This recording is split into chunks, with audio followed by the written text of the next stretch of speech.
رات کے سناٹے میں جب آسمان پر ستارے موتیوں کی طرح بکھرے ہوتے ہیں اور ہوا پہاڑوں کی چوٹیوں سے ٹکراتی ہوئی تاریخ کے رازوں کی سرگوشیاں کرتی ہے، وہاں ایک نام ایسا ہے جو صدیوں سے نہیں مٹ سکا۔ ایک ایسا نام جو داستانوں، کتابوں، لوک روایات اور مقدس صحیفوں میں ایک ہی شدت سے گونجتا ہے۔ جی ہاں، وہ نام ہے ذوالقرنین، یعنی دو سینگوں والا۔ قرآن پاک میں اس کا ذکر دو سینگوں والا بادشاہ کے طور پر کیا گیا۔ وہ کون تھا؟ ایک عام بادشاہ، ایک فاتح، یا پھر وقت اور تاریخ کے پردوں میں چھپی ہوئی کوئی ماورائی ہستی؟ کہانی یہیں سے ڈرامائی ہو جاتی ہے۔ تو آئیے شروع کرتے ہیں اس عظیم بادشاہ کی کہانی جو دنیا کے ایسے کنارے تک پہنچ گیا جہاں واقعی سورج ڈوبتا ہوا دکھائی دیتا تھا۔ کہتے ہیں کہ وہ ایسا حکمران تھا جس کا ہر قدم قسمت کی کتاب میں لکھا ہوا لگتا تھا۔ جب وہ چلتا تو اس کا لشکر صحرا کو لرزا دیتا، مگر اس کے فیصلوں کی نرمی دلوں کو جھکا دیتی۔ طاقت اس کے ہاتھ میں تھی، مگر غرور اس کے قریب بھی نہ پھٹکا۔ لوگ اسے دو سینگوں والا کیوں کہتے تھے؟ کچھ کہتے ہیں وہ جنگوں میں ایسا خود پہنتا تھا جس کے دو سین تھے، کچھ کہتے ہیں اس کے ماتھے پر دو ابھار تھے، اور کچھ تو اسے آسمانی نشان قرار دیتے تھے۔ ایک دن اس نے اعلان کیا، میں زمین کے آخری کنارے تک جاؤں گا، جہاں سورج سمندر کے پیٹ میں اترتا ہے، جہاں روشنی اندھیرے سے لڑ کر ہار مان لیتی ہے۔ اور وہ چل پڑا۔ ہفتے مہینوں میں بدل گئے، مہینے سالوں میں بدل گئے۔ ریگستان، جنگلات، گہرے درے، اندھی وادیاں، سفر ختم نہ ہوا، حتیٰ کہ ایک روز وہ وہاں پہنچا جہاں سورج ایک کہکشاں جیسے گرم، سیاہ چشمے میں گرتا محسوس ہوتا تھا۔ وہ مقام ایسا تھا جیسے زمین کی آخری دھڑکن ہو۔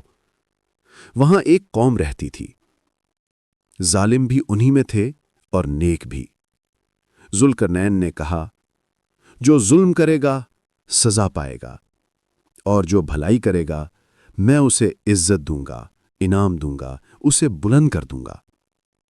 یہ فیصلہ صرف حکمرانی نہیں تھا، یہ ایک پیغام تھا۔ طاقت ہمیشہ انصاف کے تابع ہونی چاہیے۔ پہلا سفر ختم نہیں ہوا تھا کہ وہ پھر اعلان کرتا ہے، اب میں وہاں چلوں گا جہاں سورج پہلی بار زمین کو چھوتا ہے۔ وہ آگے بڑھتا ہے، پہاڑیوں سے گزر کر، پتھریلے میدانوں کو عبور کر کے، آخرکار وہ ایک عجیب قوم تک پہنچتا ہے۔ ایسی قوم جس کے پاس نہ کپڑے کا سایہ، نہ گھروں کی چھتیں۔ وہ سیدھے سورج کی آگ کے نیچے زندگی بسر کرتے تھے۔ کوئی کمزور دل ہوتا تو کہتا، انہیں تہذیب کی ضرورت ہے، انہیں گھر چاہیے، انہیں بدلنا چاہیے۔ لیکن ذوالقرنین، اس نے کچھ نہ بدلا۔ وہ صرف دیکھتا رہا، سمجھتا رہا، پھر خاموشی سے آگے بڑھ گیا، کیونکہ وہ جانتا تھا ہر قوم اپنی طرح مکمل ہے، ہر تہذیب کے پیچھے خدا کی حکمت ہے۔ یہ تھا کلچر کا احترام، یہ تھا انسانیت کا سب سے اعلیٰ سبق۔ پھر وہ اپنے تیسرے سفر پر نکلتا ہے۔ یہ سفر باقی دونوں سے بالکل مختلف تھا۔ یہ سفر تھا خطرے کا، دیوانگی کا، موت اور زندگی کے بیچ لکیر پر چلنے کا۔ ذوالقرنین ایک ایسے علاقے میں پہنچتا ہے جو دو عظیم پہاڑوں کے درمیان گھرا ہوا تھا۔ وہاں کی ہوا عجیب تھی، خاموش مگر خوف زدہ۔ لوگ بھاگتے ہوئے اس کے قدموں پر گر پڑے۔ اے ذوالقرنین، ہمیں بچا لو۔ اس نے پوچھا، کس سے؟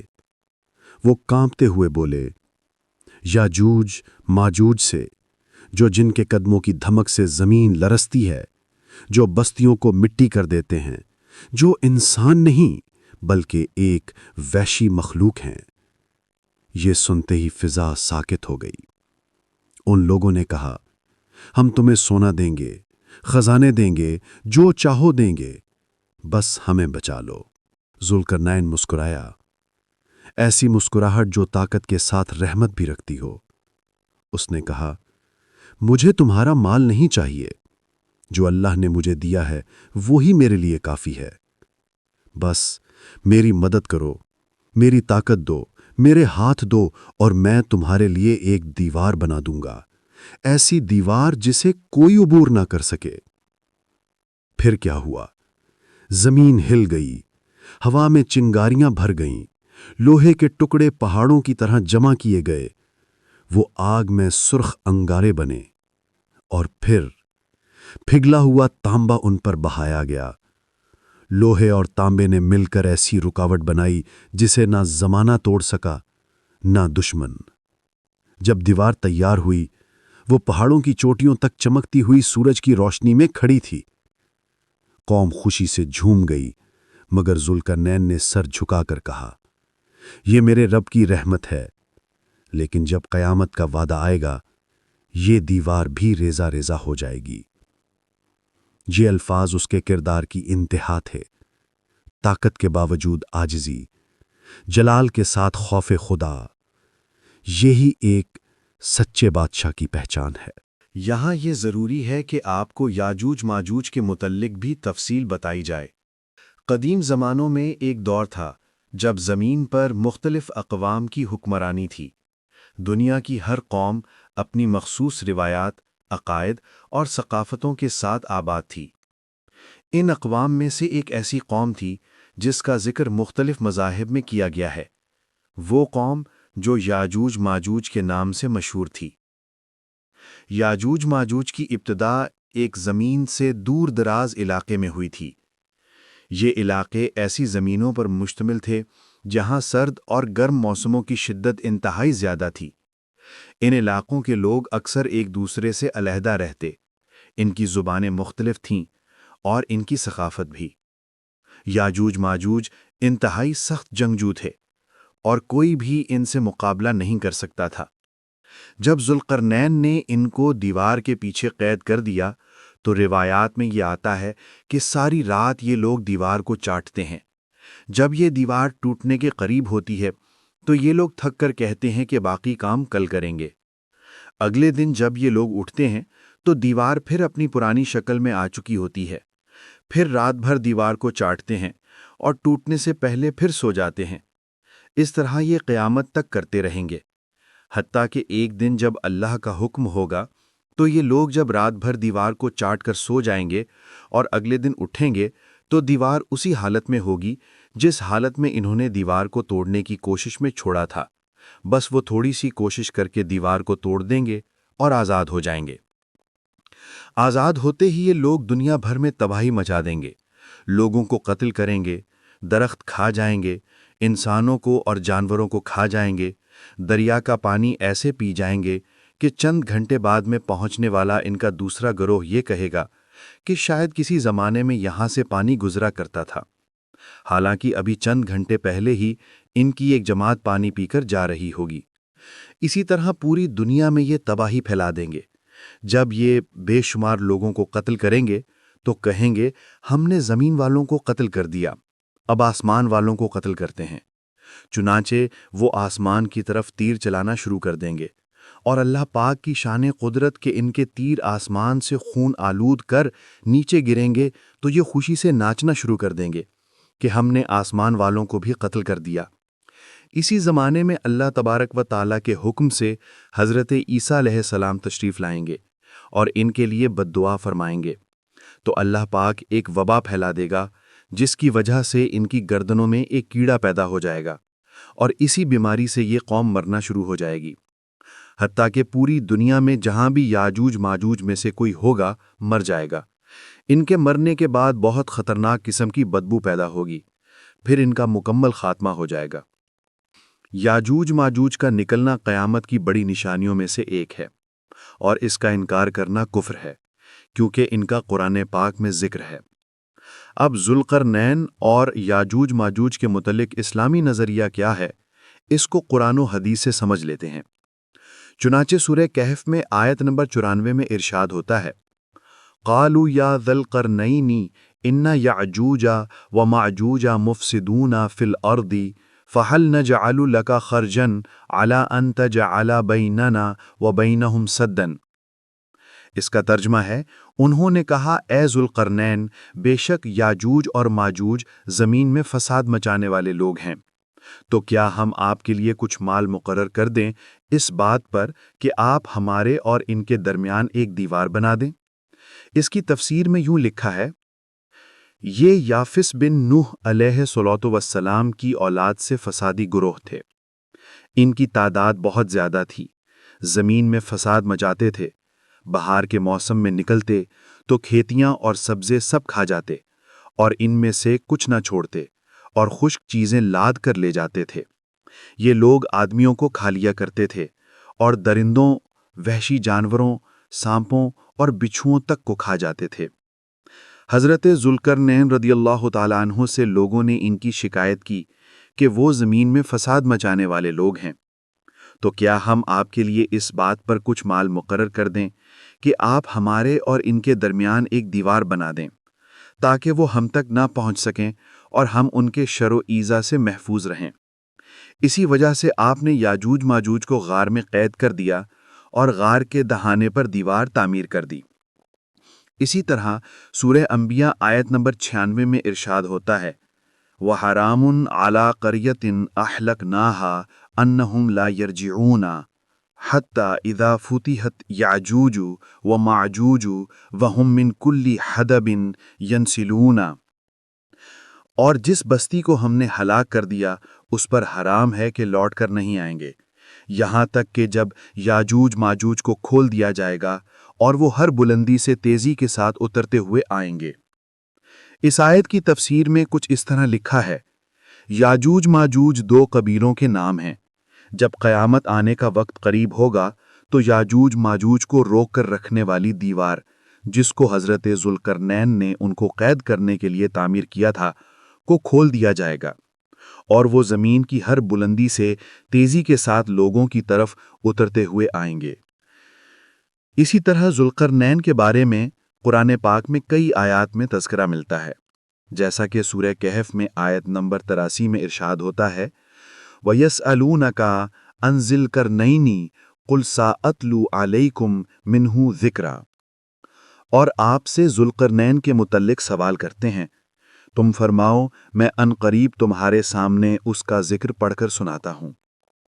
آپ رضی اللہ تعالی عنہ کا نام سکندر اور ذوالقرنین لقب ہے۔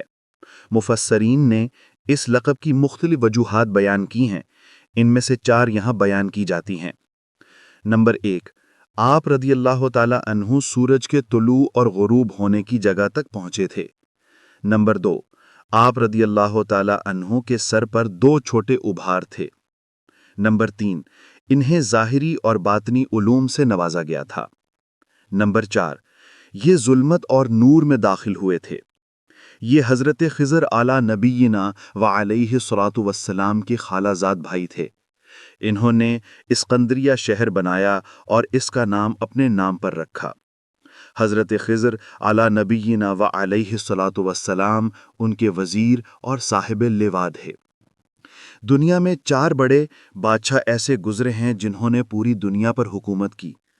ان میں سے 2 مومن تھے، حضرت ذوالقرنین رضی اللہ تعالی عنہ اور حضرت سلیمان علیہ نبینا وعلیہ الصلاۃ والسلام، اور 2 کافر تھے، نمرود اور بخت نصر، اور 5ویں بڑے بادشاہ حضرت امام مہدی رضی اللہ تعالی عنہ ہوں گے۔ ان کی حکومت تمام روئے زمین پر ہوگی۔ حضرت ذوالقرنین رضی اللہ تعالی عنہ کی نبوت میں اختلاف ہے۔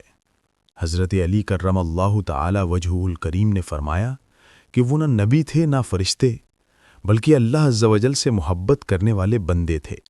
اللہ عز و جل نے انہیں محبوب بنایا۔ روایات میں آتا ہے کہ کفار قریش یہودیوں کے ایک بہت بڑے عالم کے پاس پہنچے اور کہنے لگے کہ ہمارے پاس ایک شخص ہے جس کا نام محمد ہے، اور وہ کہتا ہے کہ میں اللہ کا آخری نبی ہوں، میرے بعد کوئی نبی نہیں آئے گا۔ تو یہودیوں کے اس عالم نے یہ کہا کہ اس سے 3 سوال پوچھیں، اگر تینوں کا جواب دے دے تو وہ اللہ کا نبی نہیں، اور اگر وہ 2 کا جواب دے اور تیسرے پہ خاموش ہو جائے تو سمجھ جانا وہ اللہ کا سچا نبی ہے۔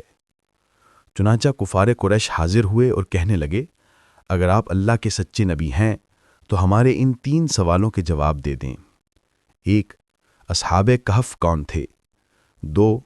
ذوالقرنین کون تھا؟ 3. روح کیا ہے؟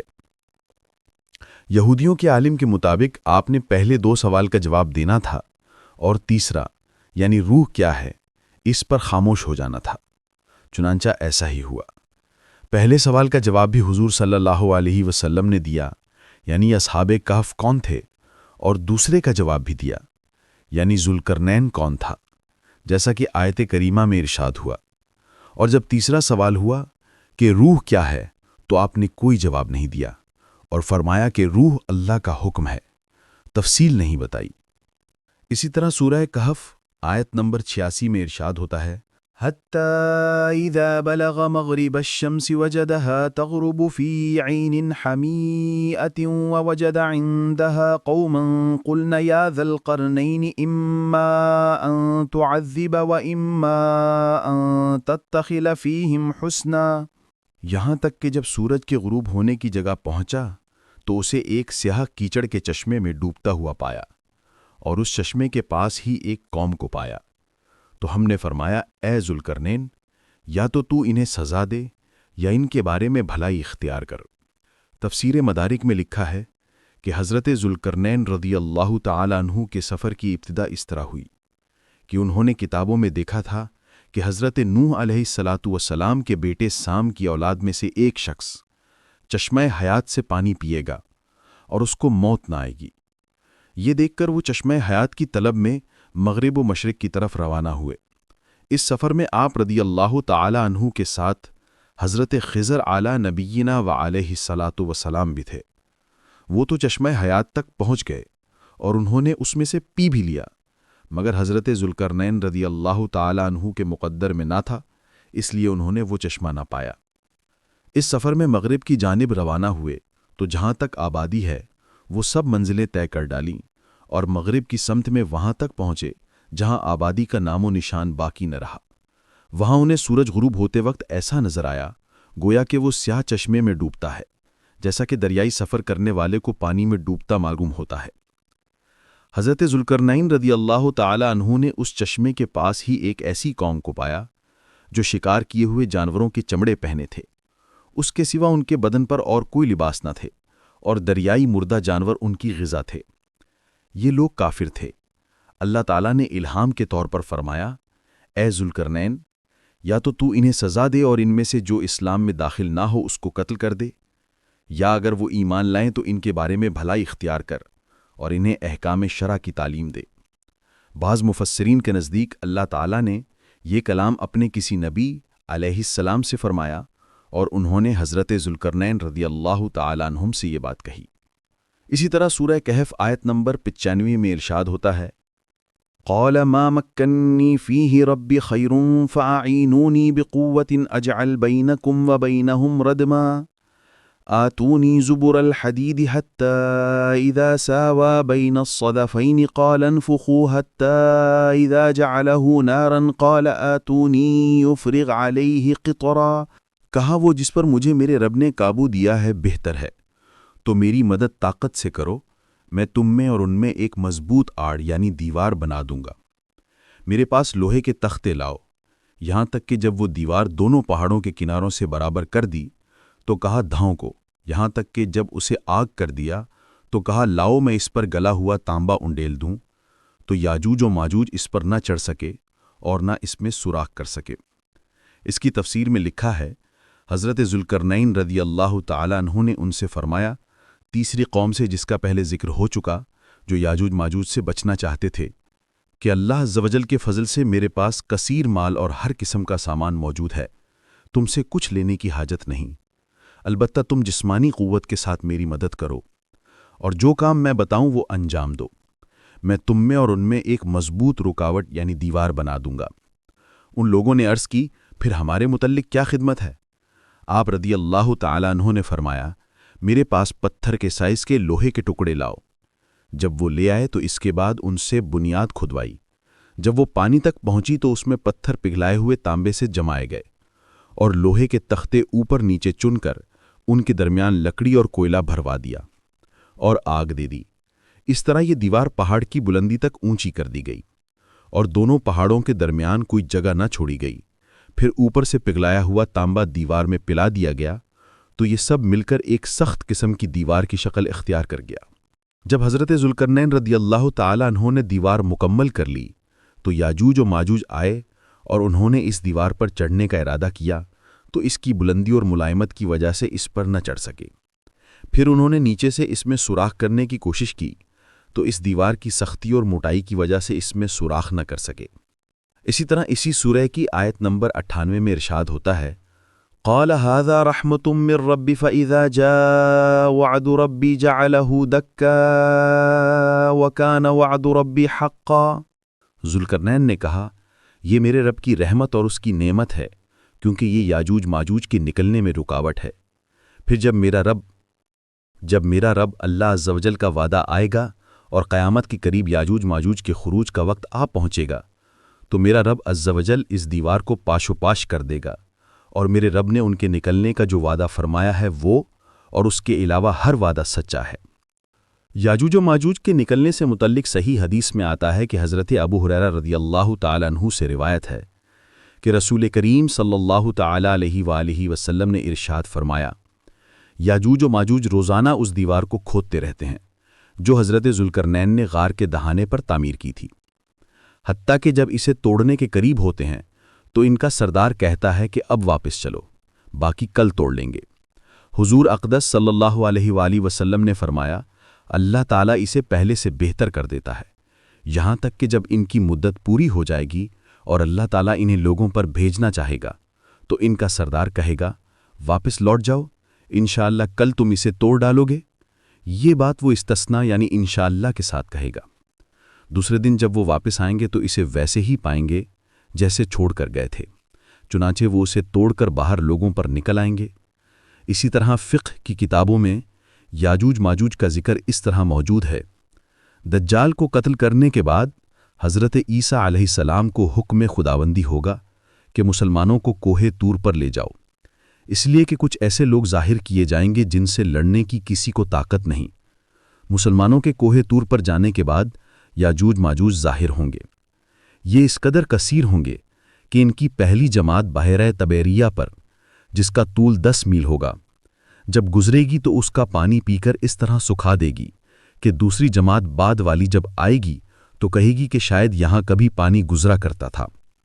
یاجوج اور ماجوج پوری دنیا میں پھیل جائیں گے اور تباہی پھیلا دیں گے، ہزاروں لاکھوں لوگوں کو قتل کریں گے، جو ان کے راستے میں آئے گا اس کو قتل کر دیا جائے گا، اور یہ درختوں کو کھا جائیں گے، جانوروں کو کھا جائیں گے، سانپ، بچھو، جنگلی درندے، جو کچھ بھی ان کے راستے میں آئے گا ان سب کو کھا جائیں گے اور پوری دنیا میں تباہی پھیلا دیں گے۔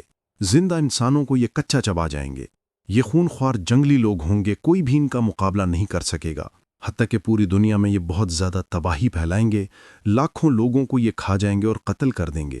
پھر دنیا میں فساد و قتل و غارت سے فرصت پائیں گے تو کہیں گے کہ زمین والوں کو قتل کر لیا، آؤ اب آسمان والوں کو قتل کرتے ہیں۔ یہ کہہ کر اپنے تیر آسمان کی طرف پھینکیں گے، خدا کی قدرت کے ان کے تیر اوپر سے خون آلودہ گریں گے۔ یہ اپنی انہی حرکتوں میں مشغول ہوں گے، اور وہاں پہاڑ پر حضرت عیسیٰ علیہ السلام اپنے ساتھیوں کے ساتھ محصور ہوں گے، یہاں تک کہ ان کے نزدیک گائے کے سر کی وہ وقیت ہوگی جو آج تمہارے نزدیک 100 اشرفیوں کی نہیں۔ اس وقت حضرت عیسیٰ علیہ السلام اپنے ہمراہیوں کے ساتھ دعا فرمائیں گے، اللہ تعالیٰ ان کی گردنوں میں ایک قسم کے کیڑے پیدا کر دے گا کہ ایک دم میں وہ سب کے سب مر جائیں گے۔ ان کے مرنے کے بعد حضرت عیسیٰ علیہ السلام پہاڑ سے اتریں گے، دیکھیں گے کہ تمام زمین ان کی لاشوں اور بدبو سے بھری پڑی ہے، ایک بالش زمین خالی نہیں۔ اس وقت حضرت عیسیٰ علیہ السلام ماں ہمراہیوں کے پھر دعا فرمائیں گے، اللہ تعالیٰ ایک قسم کے پرندے بھیجے گا کہ وہ ان کی لاشوں کو جہاں اللہ عز و جل چاہے گا پھینک آئیں گے، اور ان کے تیر و کمان و ترکش اتنے زیادہ ہوں گے کہ ان کو مسلمان 7 برسوں تک جلاتے رہیں گے، پھر جا کر ختم ہوں گے۔ ذوالقرنین کے متعلق لوگوں میں کافی اختلاف ہے۔ بعض لوگ الیگزینڈر، جس کو اسکندر اعظم بھی کہا جاتا ہے، اس کو ذوالقرنین سمجھتے ہیں، اور بعض لوگ سائرس، جو ایران کا بادشاہ تھا، اس کو ذوالقرنین سمجھتے ہیں، لیکن یہ دونوں نظریے غلط ہیں۔ حقیقت یہ ہے کہ آپ حضرت خضر علیہ السلام کے خالہ زاد بھائی تھے اور اللہ کے نیک بندے اور ولی تھے۔ اسی وجہ سے یاجوج ماجوج جیسی وحشی اور خطرناک قوم کو غار میں قید کرنے میں کامیاب ہوئے، اور الیگزینڈر 356 قبل مسیح میں پیدا ہوئے، جبکہ ذوالقرنین عیسیٰ علیہ السلام کی ولادت سے بہت پہلے گزرے۔ اسی طرح سائرس بادشاہ بھی 600 قبل مسیح میں پیدا ہوئے اور 530 قبل مسیح میں ان کا انتقال ہوا، تو یہ دونوں حضرت ذوالقرنین سے سینکڑوں سال بعد پیدا ہوئے۔ دوستو، آج ذوالقرنین کے متعلق کافی تفصیلی گفتگو ہوئی۔ امید ہے آپ کے علم میں کافی اضافہ ہوا ہوگا۔